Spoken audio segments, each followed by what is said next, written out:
함께 살펴보도록 하겠습니다. 오늘 이제 마지막 날인데요. 한 주 동안 이렇게 새벽을 함께 깨워서 제사를 함께 살펴보신 우리 성도님들 감사드립니다. 오늘 마지막 레위기 16장 6절에서 10절 말씀입니다. 오늘이 가장 짧은 구절인 것 같은데요. 함께 읽도록 하겠습니다. 시작. 아론은 자기를 위한 속죄제에 수송아지를 들이되 자기와 집안을 위하여 속죄하고 또 두 그 염소를 가지고 회막문 여호와 앞에 두고 두 염소를 위하여 제비 뽑되 한 제비는 여호와를 위하고 한 제비는 아사셀을 위하여 할지며 아론은 여호와를 위하여 제비 뽑은 염소를 속죄제로 드리고 아사셀을 위하여 제비 뽑은 염소는 산채로 여호와 앞에 두었다가 그것으로 속죄하고 아사셀을 위하여 광야로 보낼지니라. 아멘. 오늘은 마지막 속죄일에 그리스도를 만나다입니다. 속죄일은 레위기 16장에 있습니다. 레위기 16장은 이 레위기 전체 구조의 정 가운데에 있습니다. 그만큼 속죄일이 레위기의 핵심, 이제 알맹이에 해당됩니다. 자, 그러면 이날은 뭐 하는 날이기에 이렇게 중요한가? 자, 이 날은 1년 중 가장 중요한 날입니다. 자, 왜 1년 중에 가장 중요한 날일까요? 대제사장이 1년 중에 이날만 속죄 제물을 가지고 지성소에 들어갈 수 있는 날이기 때문입니다. 여러분, 대제사장이 속죄 제물을 가지고 지성소에 들어가면 어떤 일이 일어나죠? 자, 1년 동안 이스라엘 백성들이 지었던 모든 죄들이 용서받는 날입니다. 자, 그래서 1년 중에 가장 중요한 날이 속죄일이었습니다. 이스라엘 백성이 1년 동안 지었던 모든 죄를 용서받는 날이기 때문이죠. 자, 이 속죄일은 1년에 한 번 7월 10일 금식하며 애통하며 죄를 회개하며 지냈습니다. 자, 그러면 이 속죄일이요, 왜 필요할까요?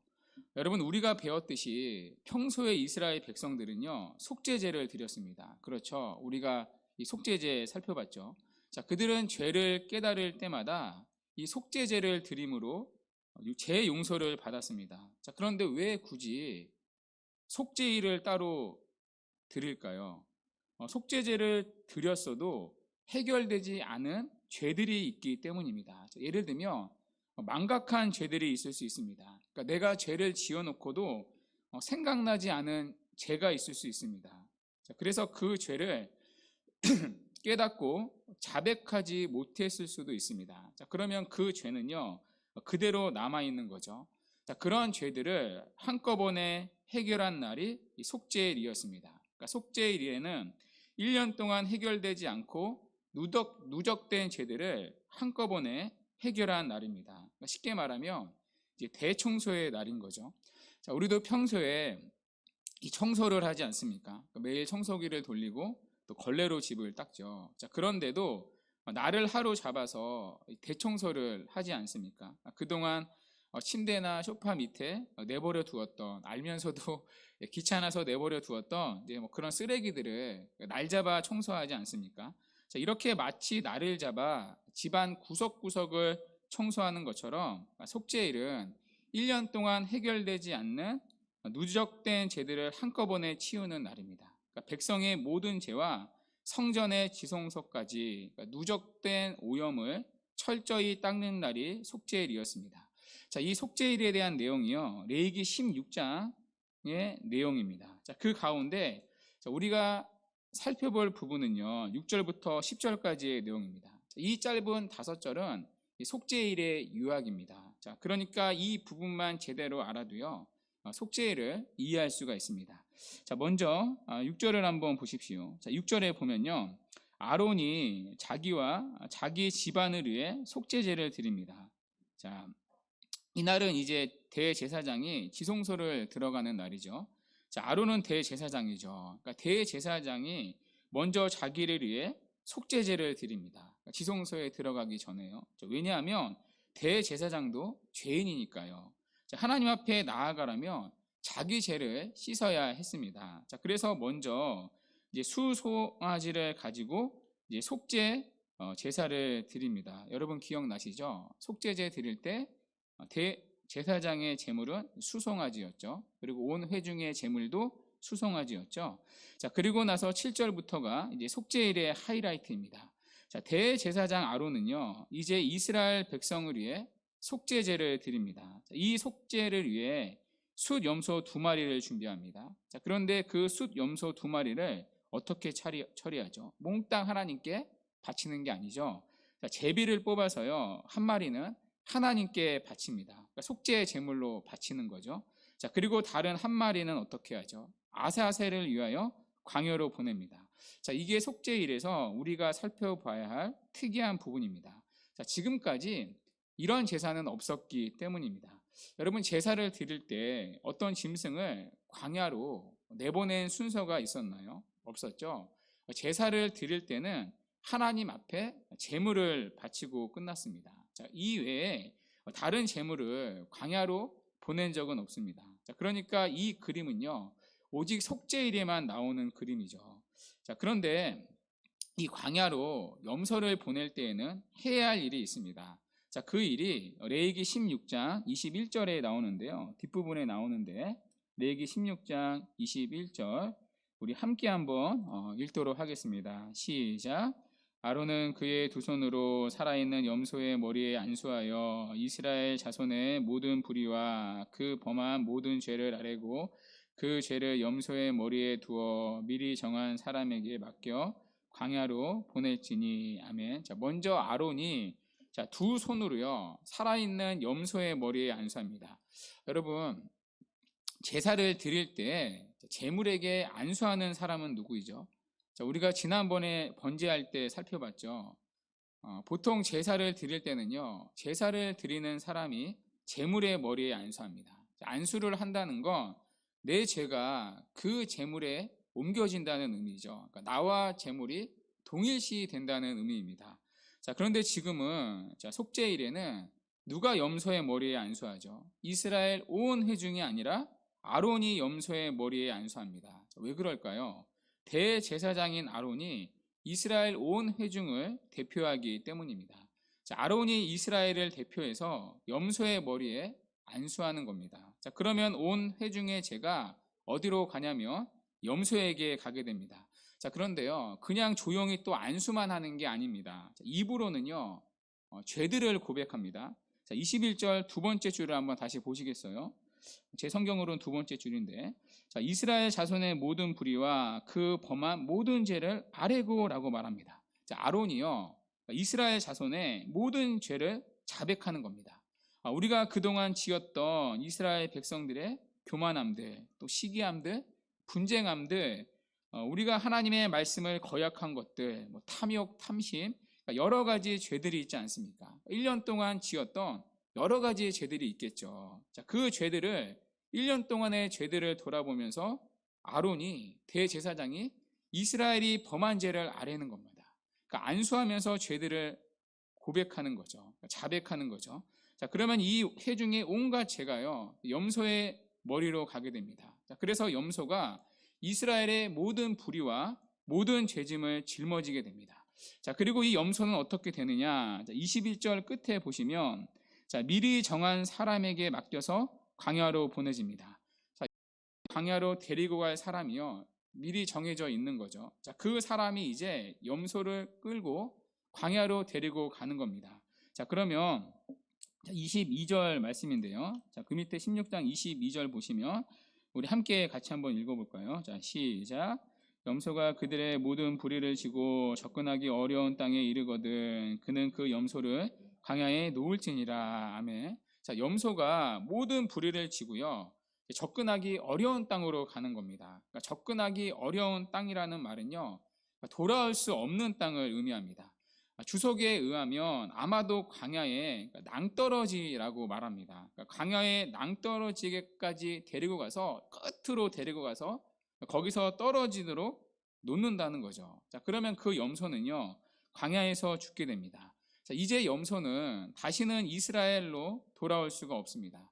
다시는 돌아올 수 없다라는 것은 이스라엘의 모든 죄와 불의를 지고 간 염소가 다시는 이스라엘에게로 올 수 없다는 것입니다.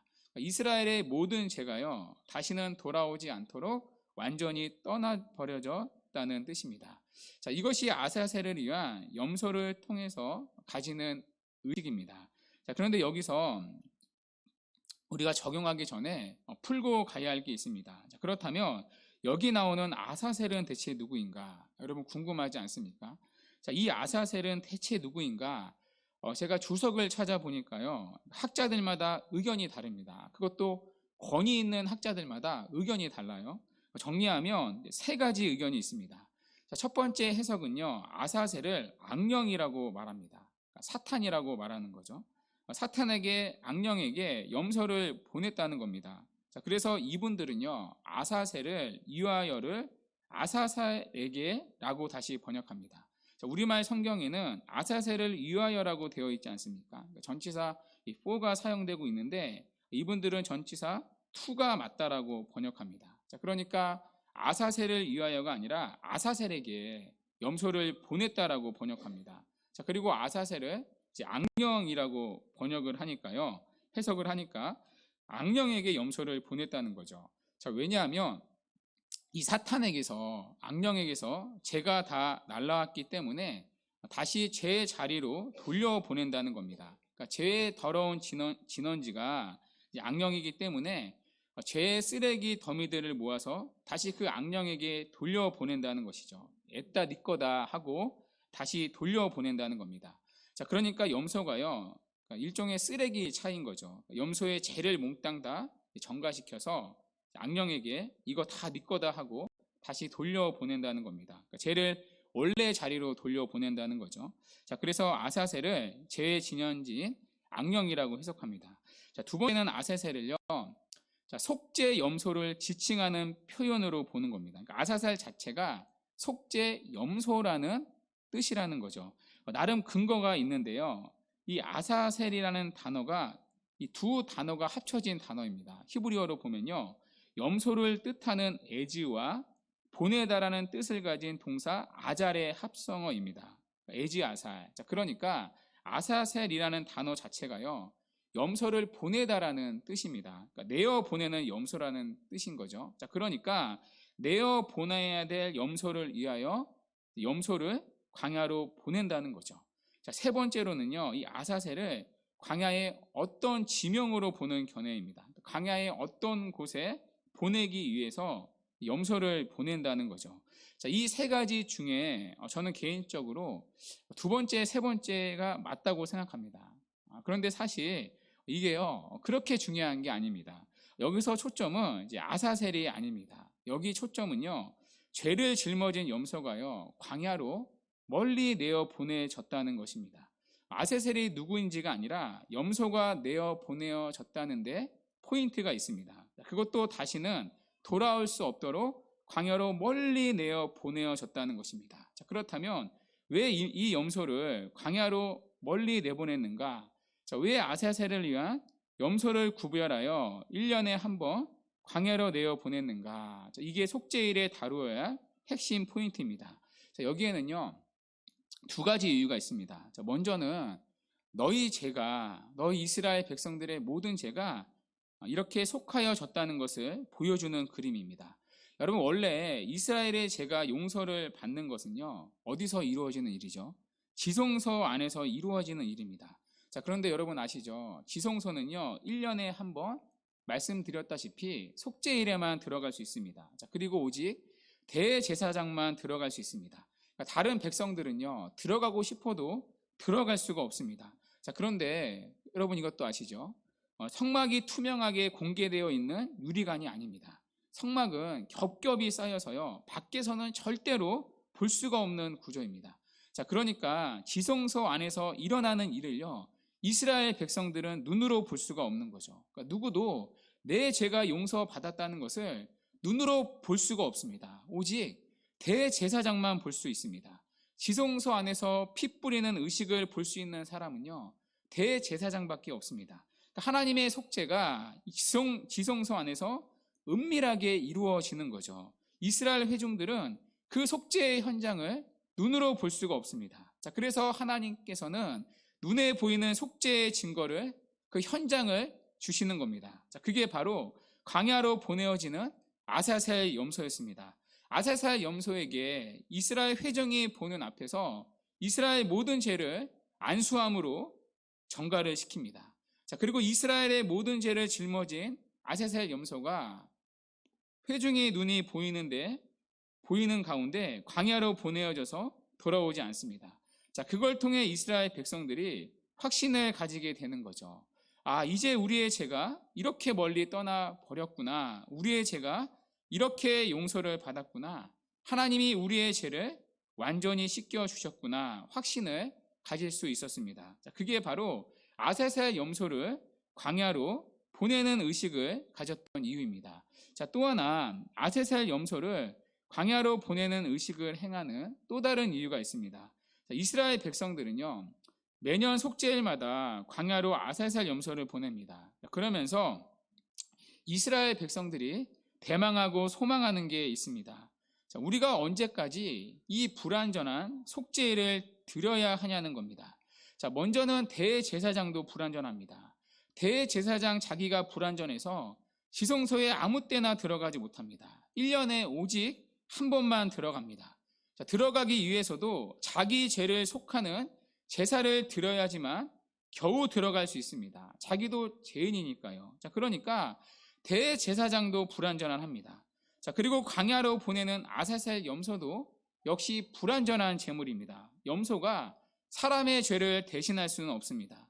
자, 그래서 이 속죄일은요, 1년에 한 번씩 반복해서 드려야 합니다. 반복해서 드려야 한다는 것은 항상 불완전한 속죄일에 지나지 않는다는 것입니다. 자, 그래서 그들은요, 속죄일을 통해 소망하게 되었습니다. 바로 완전한 메시아를 소망하게 되었던 것입니다. 자, 그래서 이스라엘은 속죄일을 통해 우리의 모든 죄를 완전히 사해 주실 메시아, 우리를 완전히 구원하신 메시아, 구약의 메시아를 속죄일을 통해 소망했던 것입니다. 자, 그리고 이스라엘이 기다렸던 대로 우리는 오늘 완전히 속죄일을 이루신 예수 그리스도를 믿고 있습니다. 그 메시아를요. 예수님께서 어떻게 속죄일을 완전히 이루셨습니까? 자, 두 가지로 예수님은요, 구약의 속죄일을 성취를 하셨습니다. 첫째, 예수님은 대제사장의 사역을 성취하셨습니다. 여러분, 속죄일에 제일 부각되는 인물은요, 대제사장입니다. 대제사장은 이스라엘 백성 모두와 또 남은 제사장 모두를 대표해서 지성소로 들어가 속죄의 제의를 집례했습니다. 그러니까 대제사장의 이러한 사역은요, 예수님의 속죄 사역을 예표합니다. 그러니까 속죄일에 행하진 대제사장의 사역은요, 대제사장으로서의 예수님의 사역을 예표합니다. 자, 그래서 예수님은 속죄일에 이스라엘 백성들을 대표해서 사역한 대제사장의 사역을 성취하신 분입니다. 자, 이것을 우리가요, 신약의 히브리서를 통해 확인할 수 있습니다. 여러분, 히브리서는요, 예수님을 대제사장으로 묘사합니다. 자, 그리고 예수님의 그 십자가 사역을요, 속죄일의 사역과 연결을 시킵니다. 자, 그러면서 구약의 대제사장 사역과 예수님의 대제사장 사역을 비교합니다. 자, 비교를 통해서 예수님이 구약의 대제사장인 아론보다 더 뛰어나신 분임을 여러 가지로 말합니다. 자, 첫째, 아론은요, 먼저 자기 자신을 위해 제사를 드려야 했습니다. 아론 역시 죄인이었기 때문이죠. 아론 역시도 죄로부터 자유하지 못했기 때문입니다. 자, 그러나 예수님은 자기를 위해 제사를 지낼 필요가 없었습니다. 자, 히브리서 7장 26절인데요. 자, 이러한 대제사장은 우리에게 합당하니 거룩하고 악이 없고 더러움이 없고 죄인에게서 떠나 계시고 하늘보다 높이 되시니라. 자, 밑에 히브리서 7장 27절은 우리 함께 한번 읽어보도록 하겠습니다. 시작. 그는 저 대제사장들이 먼저 자기 죄를 위하고 다음에 백성의 죄를 위하여 날마다 제사 드리는 것 같이 할 필요가 없으니 이는 그가 단번에 자기를 드려 이루셨습니다. 아멘. 자, 구약의 대제사장들은 속죄일에 먼저 자기 죄를 위해 제사를 드려야 했습니다. 자, 그러나 대제사장이신 예수님은 자기 죄를 위해 제사를 지낼 필요가 없으셨다는 것입니다. 예수님은 악이 없고 더러움이 없고 죄가 없으신 분이기 때문입니다. 아론은 비록 대제사장이긴 했지만 흠이 있는 자였고 예수님은 흠이 없는 분이시기 때문입니다. 자, 둘째 아론은요, 땅에 있는 성막에 들어갔지만 예수님은 하늘에 있는 성막에 들어가셨습니다. 자, 히브리서 9장 24절인데요. 우리 함께 한번 이 구절도 읽어볼게요. 시작. 그리스도께서는 참 것의 그림자인 손으로 만든 성소에 들어가지 아니하시고 바로 그 하늘에 들어가서 이제 우리를 위하여 하나님 앞에 나타나시고, 여러분 구약의 대제사장 아론은요 이 땅의 성소에 들어갔죠. 자, 그런데 예수님은 하늘에 있는 성소에 들어가십니다.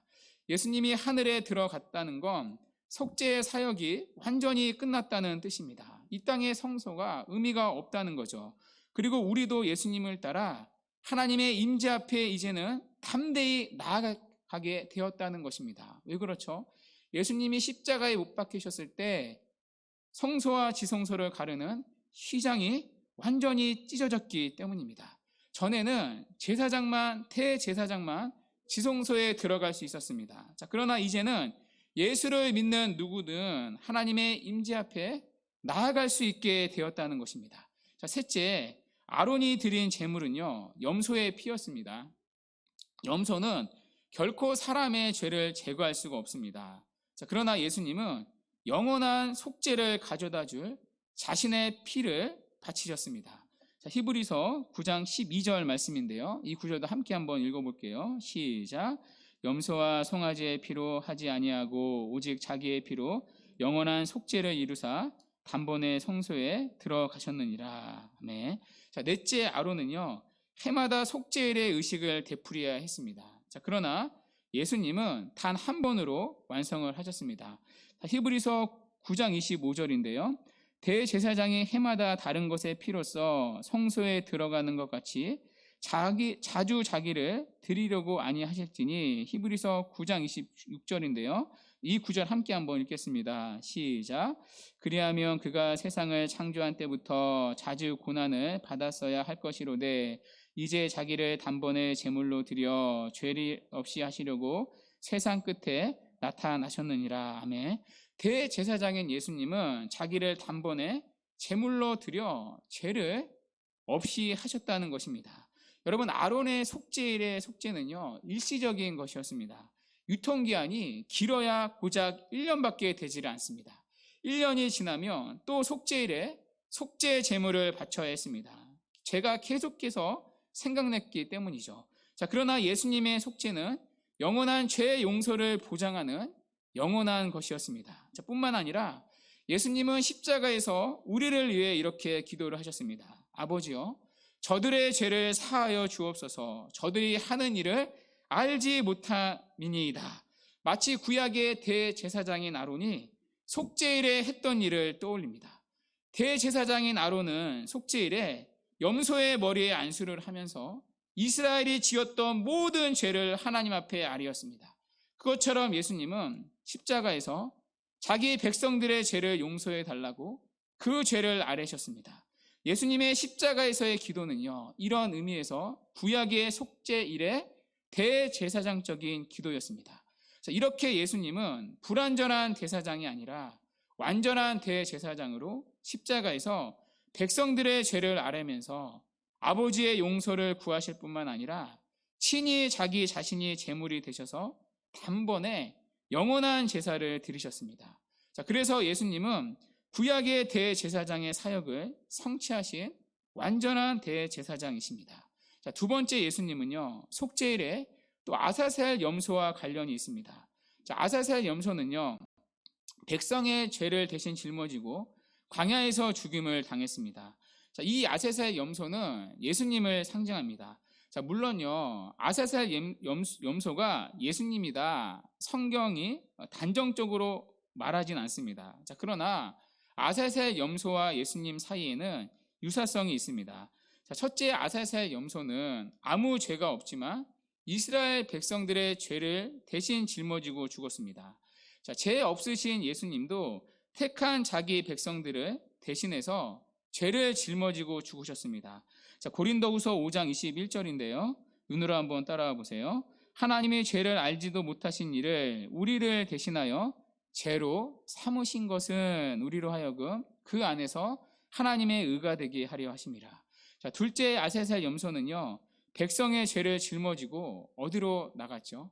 이스라엘 진영 밖으로 나가 죽임을 당했습니다. 예수님도요, 죄를 짊어지시고 예루살렘 진영 밖에서 죽임을 당하셨습니다. 그게 바로 골고다 언덕이었죠. 자, 히브리서 13장 12절 말씀입니다. 그러므로 예수도 자기 피로써 백성을 거룩하게 하려고 어디 밖에서요? 성문 밖에서 고난을 받으셨느니라. 자, 이렇게 아사셀 염소와 예수님 사이에는요, 유사성이 있습니다. 자, 그래서 예수님은 속죄일에 아사셀 염소의 성취라고도 할 수가 있습니다. 자, 그것을 시편 103편 12절에서는 이렇게 시적으로 멋있게 표현을 했습니다. 동이 서에서 먼 것 같이 우리의 죄가를 우리에게서 멀리 옮기셨으며 다시는 돌아올 수 없도록, 우리가 생각이 나도 그 죄가 효력을 발휘하지 못하도록 완전한 사함을 주셨다는 것입니다. 자, 그래서 우리는 더 이상 해마다 반복되는 속죄일을 드리지 않습니다. 예수님이 완전한 제물로서 단번에 속죄일을 이루셨기 때문입니다. 자, 그래서 우리는 다시는 속죄 제물을 해마다 잡는 것이 아니라 예수를 믿는 믿음으로 우리의 모든 죄가 동에서 먼 것 같이 사라지게 되었습니다. 다시는 그 죄가 돌아올 수 없을 만큼 우리의 죄가 완전히 용서를 받았습니다. 우리의 죄 때문에 죽으신 예수님, 그 예수님 때문에 오늘도 우리는 자유롭게 하나님의 보좌 앞에 담대히 나아갈 수 있습니다. 1년에 한 번씩 대제사장만, 그것도 두려워하면서 들어갔던 지성소를 이제 우리는 담대하게 하나님의 보좌 앞에 나아갈 수 있게 되었습니다. 여러분, 누구의 이름으로요? 오직 대제사장이신 예수님의 이름으로요. 다시는 성소와 지성소를 가르는 휘장은 없습니다. 예수 그리스도께서 십자가에 못 박혀 죽으실 때 성소와 지성소를 가르는 휘장이 찢어졌기 때문입니다. 그래서 그분을 믿는 모든 사람은요, 예수의 피를 힘입어서 아무런 방해 없이 언제라도 어떠한 죄를 지었다 할지라도 하나님 앞에 담대히 나아갈 수 있게 되었습니다. 여러분, 이런 특권은요, 더 이상 지성소에서 매년 하나님을 인재를 경험했던 대제사장만의 것이 아닙니다. 예수님께서 십자가에 죽으신 이후로는 우리도 매일 직접 하나님을 만날 수 있게 되었습니다. 왜냐하면 예수님은 구약의 대제사장인 동시에 속죄하기 위해 죽으신 예수님인 염소인 동시에 죄를 지고 떠나는 아사셀을 위한 염소이셨기 때문입니다. 속죄일에 이루어진 모든 제사가요, 그분 안에서 완전히 영원히 성취가 되었기 때문입니다.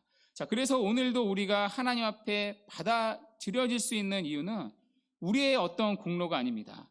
내가 오늘을 새벽을 깨웠으니까 내가 뭔가를 해서 받아지는 게 아닙니다. 우리의 공로가 아니라 예수님이 이루신 그분의 십자가 공로에 의해, 오직 그분의 은혜에 의해 우리가 받아지는 것입니다.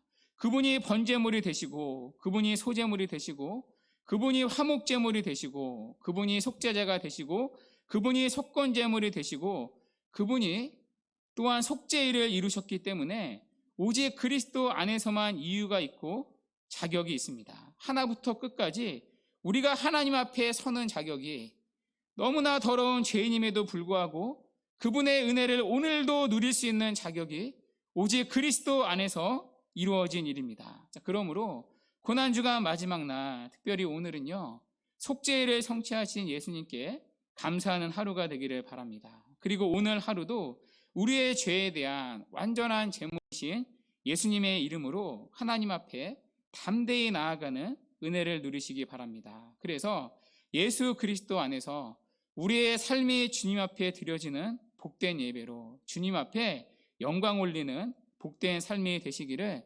주님의 이름으로 간절히 축원합니다. 아멘.